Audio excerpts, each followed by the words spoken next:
Hey, this is Life with Sean Renee here, back with another video. Like, comment, subscribe. More videos on the way on period. This video is about crazy breakups. Let's watch the video. Story time on how my toxic ex-boyfriend convinced me to join a cult. Now, for context, at the time, I was in high school. I think I had been like 17 going on 18, and he was 25. Now, I understand how that looks. I am a whole changed woman, okay? I don't know who that girl was. I met him at an old job that I worked at that paid terribly. And I ended up quitting that job to work at Target because Target was paying that money. After leaving that job, somehow he got my Instagram. I really think it was through like an old friend that I had that was also working at the job. It was like an old friend that I have known since I was like in kindergarten. And he reached out to me talking about, oh, he missed you at the job. Disgusting. Miss me. I didn't miss that job, okay? Somehow we started dating and we got into a relationship. I cannot tell you how that happened. It just ended up happening. By the way, I'm mixing colors. Now, I believe maybe like 4 to 5 months in, he ended up getting fired from that job that we both used to work at some point. He lied to me about the reasons why he got fired. He told me it was for something else, but it was actually for something else that was way crazier. But he never told me that, of course. Now, after he lost his job, he ended up moving back in with his mom. And at that time, I was like, oh, okay, like, you know, he's going back to live with his mom. I'm not really thinking nothing of it, like, because I am living with my parents. But, girl, you in high school. So during this time frame, because he didn't have a job, like, I noticed him getting, like, really, like, anxious, really depressed. He was really on my ass about literally everything. So during this time, he didn't have a job.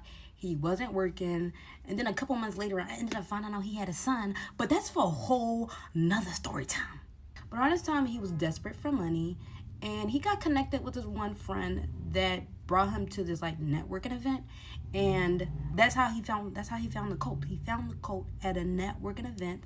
And they disguised it as a like multi-leveling marketing, but it's basically was a pyramid scheme. But they had their cultish ways behind a business model mindset. Now this pyramid, oh my gosh, I used the wrong brush.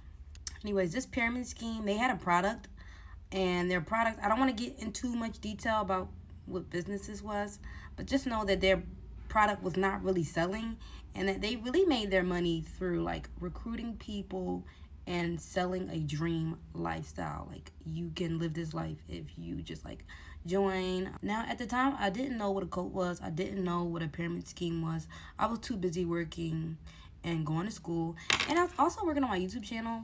And I think I've grown my account around that time up to like 16,000 subscribers. This was YouTube. This was like before TikTok was TikTok, okay? This is when TikTok was probably Musical.ly, I think. Now, one thing I will say, I am not going to give out too many details about the cult either, because I think that they were like the downfall of my old YouTube channel. I think that they are the reason why my YouTube channel was like hacked and suspended off of YouTube. I'm not going to say their names because I actually ended up making a video about them, and that was not good for business. But at that time, I thought I was helping people.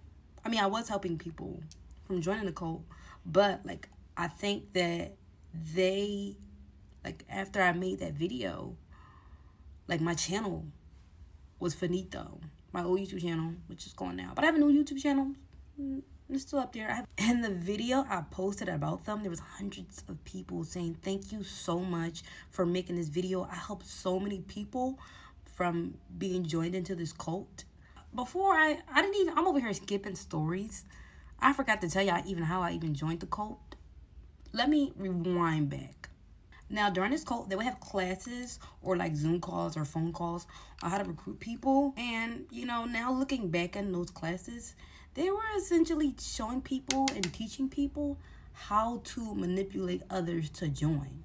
They described people in different colors, like red, blue, said that different types of people have different triggers, and there's certain things that you can say to them to get them to join. Like, they would literally go into psychology and to really manipulate people. Like, I look at it now, I'm just like, wow, this is crazy. And if I remember like the color blue. If a person was considered a blue, that meant they were like really intellectual, and that you needed to give them a lot of details on the business. Now, as I'm watching him take these classes, which were really just Zoom calls, I'm really not thinking nothing of it. I mean, I'm not that focused on his schooling at all. Or training. I think it was training, not schooling. Whatever you want to call it. When he was taking this training, I wasn't thinking, oh, he could probably use these manipulative tactics on me.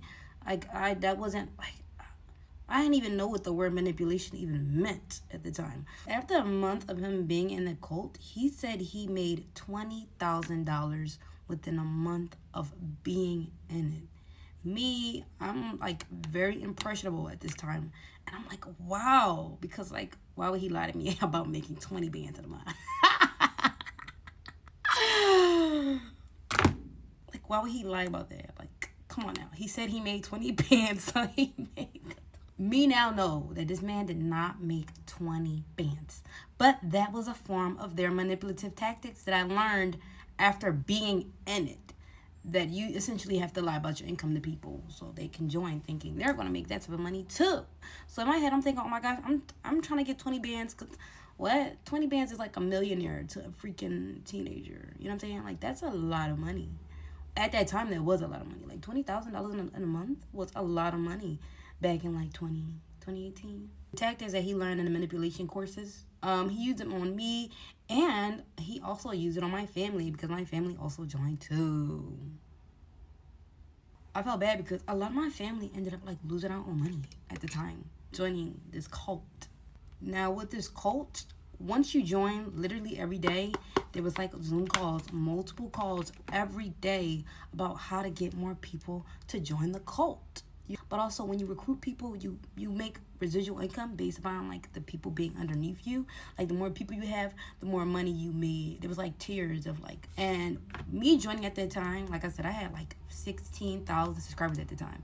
And you know, the recruiters, the top recruiters at that time, seeing it like, oh my gosh, like we have an influencer here. Because they didn't really have too many influencers, but they were just so happy that I joined. After being in the group for a while, like I really realized that selling the product was not going to get you anywhere. Majority of the money, the residual income they raved about was in the recruiting part. And that's how most people make their money. And just so you guys know, this product was not physically tangible. It was a means to get somewhere. Just to let you guys know, I don't want to give out too much detail. When I joined the course, of course, they taught me all the manipulative tactics. And I believe it was around like $500 to get into the cult. I'm going to just say this, though. They, at the time, when I first was joining, I really was convinced that this was just me being an entrepreneur. I was in my entrepreneurship bag, and I was making that residual income. Like, I didn't think it was a cult. I had, like, no idea. Like, I just saw it as, like, a means to, like, make money. $500 is a lot of money for a teenager to put up, a child to put up. But they kept telling me that this is a way that you can really invest into yourself for your future. Like, they were also saying, like, I was also one of the youngest, like, in the cult. And they were saying, like, you should start now while you're young because who knows, by the time you're, like, 25, you'll probably be a millionaire. Like, they would constantly tell me, you'll be a millionaire by the time you're 25. And, like, just start now. Like, start now where you're young. We wish we started at your age, but look, you have a following, you have this, you have that, so get your bag. And they really had this big motto of investing into yourself. Basically, you investing into yourself was basically joining onto their Zoom calls, because some of these calls you had to pay for, some of these meetings you had to pay for to be in, and they would be like, come on, join the call. Like, you're basically investing into yourself. If you don't join, then you could be losing out on a lot of money. Love this stuff. After joining the cult, I realized there was a lot of funny business going on, and someone was unalived. I don't know if this video will reach the 10-minute mark. In the next video, I'm going to get into details surrounding the cult and all the crazy things that happened in it and how this person was unalived and how they tried to cover it up. I mean, I didn't think this video would be that long, but I'm going to have to come back for a part 2. So stay tuned if you want to. What do y'all think about the video? I think it's crazy, like, how these people be really trying to get people into cults, and how these people, like, some of them are, like, social media cults where they keep on doing all this content back to back. They can't leave because they got somebody that's, like, taking up all their money. Like, it's crazy. But if you have any comments, comment below. This is Life with Shauna Renee. More videos on the way. Bye!